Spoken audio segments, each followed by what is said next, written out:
Hey, Billy, Madge has sort of lit the fuse today. He was asked about the comments about Reece Walsh in the lead up to Origin 1. He said that, and the response since that to Joe and Joe taking out Reece Walsh, and he's basically accused Queenslanders of living in glass houses. A lot of people have taken that as a bit of a shot against you. How do you respond to that? What comments?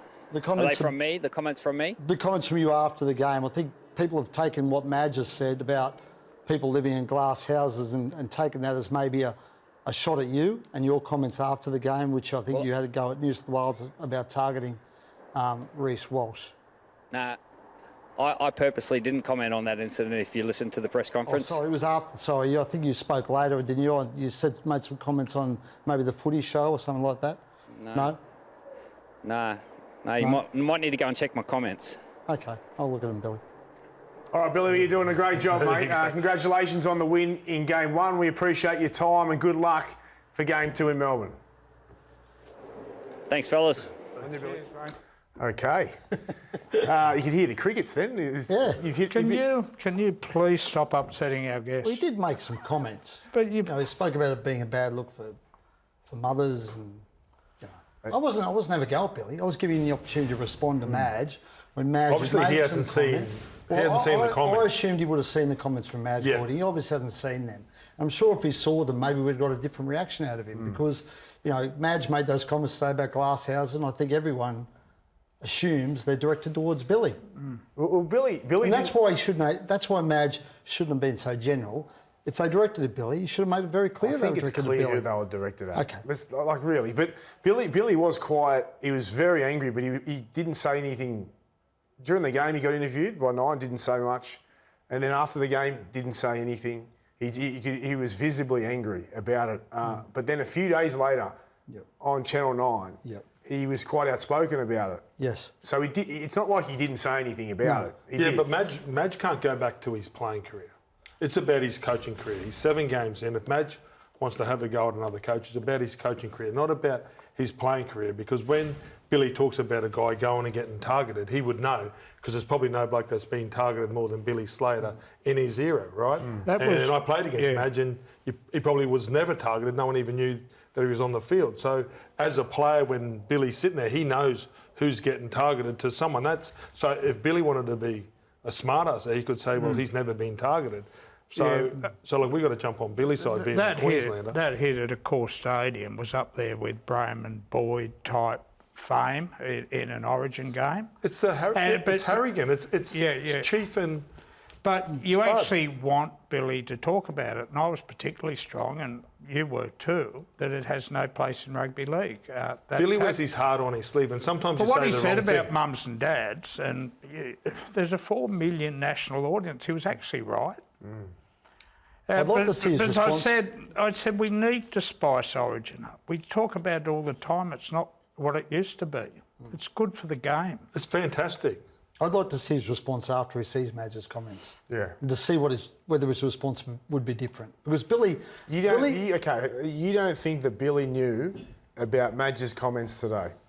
Well, can you honestly look... Can you look me in the eye now and say that you think that Billy Slater hadn't heard the comments from Madge Maguire today? It's been all over the press. I'd like to think Billy wouldn't put me on show like that, Brady. Well, unfortunately, he did. And I know it's hurting you because you're a Queenslander. I know, and you love Billy, and you've just put him...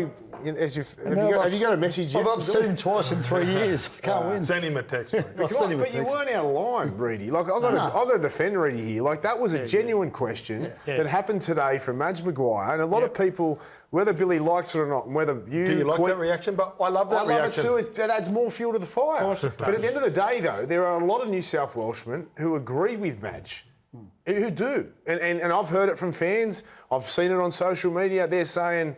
pot calling the kettle black. At the end of the day, Billy didn't have the greatest record. Billy didn't fly out and knock people out like that. No, of course not. So you can't compare the two. No, you can't. You can't. I'm not saying that. No. But he wasn't innocent. Yep. He had his own... Maybe if I was saying that, that's the pot calling the kettle. He had a decent old charge sheet, Billy, but I like It's that about Madge his coaching. It's not about his playing career. Yeah. Right now, he's the coach of Queensland, and that's where we judge Billy. We don't judge him on his I playing like career. that Madge has had a little jab though. Yeah, it's so Because good. you're right. The series needs a bit of. We need a bit of spice. See how I look after you and I've got your back You all the do, time, mate. Red? Yeah, you do. I appreciate it, bro. No Mate, worries. how You many wouldn't people- you wouldn't be allowed to Can come I to ask, Queensland. mate, Go to cricket, but you're not coming back to Queensland. Mate, I'm starting to worry about all your feuds. Oh, I really am. Oh, Here you we go. see how much... Save them your postcards at the end of the year. Trent Robinson.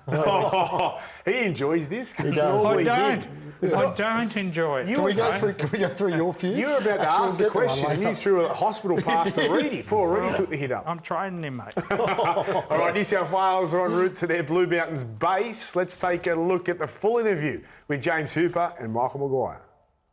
Madge, thanks for joining us. 5 changes. Why can this team go to Melbourne and win? All 5 of those boys are playing really good footy. I've obviously stated that way back, but to see the players that I've been able to select and they're available now is the opportunity that we have, and looking forward to the camp ahead and then getting to the game. You wanted Dylan Edwards for Origin 1 before a false start. Why do you think that he's built for this arena? Probably the same reasons why I picked him, full credit to Teddy. As I said, he's a champion, Teddy, the way he's gone about this space, and to see Dylan play yesterday just solidifies the reasons why I wanted to pick him. And I just think Origin is about working and efforts, and Dylan's made for the effort part of the game, and he obviously he's a very smart footballer as well, so he'll bring that along with him as well. The New South Wales bench is always contentious. Why Connor Watson, and how do you plan to use him? Yeah, well, I actually was having a look at Connor prior to the first game, but obviously injuries prevail. But I think Connor is like a Craig Wing style, where he can pretty well play any position. Centres, halves, hooker. So he's a perfect 14, and he's been doing it for a long time for the club across his career. So I think he's a real perfect one for us. Latrell Mitchell's a proven big game player. What do you want to see from Latrell? Yeah, just Latrell to play his game. I think that's the thing that I've spoke to Latrell about, and I'm really pleased how Latrell's been over the last month. And that's the thing that we've spoken about in the background, and getting his footy right. And when his footy's right, he can do the things that he's capable of doing. He's really looking forward to coming into camp. He loves his space. So, he definitely you can feel that. I think he's in a real good frame of mind now to come in and just be the player around the boys and do his job for the team and the state. Axing a player at this level, Madge, is always tough. How did Nico Hines take the news? Yeah, he was good. I mean, we had a chat, and he understands, and that's this space. And he'll go away and work hard at his games. He's a real student of that part of the game, and he'll take it and he'll grow off the back of it. I can assure you. From the conversations we had, he was really strong. Mitch Moses has been solid without setting the world on fire for the Eels the last few weeks. Yeah. What do you want to see from Mitch? Yeah, well, one thing around Mitch, he'll come in with the quality of player we have, and just playing his part. I think when you're a senior player in a club, you're doing a lot of different roles, but his role will be sort of isolated down into what he needs to do. And you see the moments of brilliance that Mitch can do. He's got speed, he's got short sides, he can kick. It's a big part of the game. So there's different qualities that he'll bring, which he'll play his part. You're a huge fan of Cameron McInnes, but you've had to make a hardline call there. Yeah. Why was Cam Murray a must to go to Melbourne and try and level the series? Look, 2 great human beings. Cam Murray's been there, done that. Origin, Australia, captain, leader. So, I've been very fortunate to have 2 great men in the 2 Cams, but Cam Murray's proven that he can do it at the highest level, and I know that the players will appreciate him coming in and doing his part. This is a really special group of players. The way I've been able to see, walked in and you hear certain things, the passion that the players have towards this space. And what we get to do now is come back together again, and with a sprinkling of a few sort of experienced players coming in as well. I think that's going to be a real big one for us moving into where we're going. And there's a lot of belief around what we're doing within this group, and we just got to carry that forward. Maroons really go after Joseph Suwali in the wake of State of Origin 1. What's your response to that? Yeah, I think you've got to make sure you don't live in glass houses. I think, Joe plays his style. Unfortunately, he's 6'3", and he probably just needed to bend his back a little bit more, and we would have played on. It was just one of those unfortunate things that happens in games. But when you go after a player, it's not acceptable in this space. And glass houses. It's an interesting one, that one.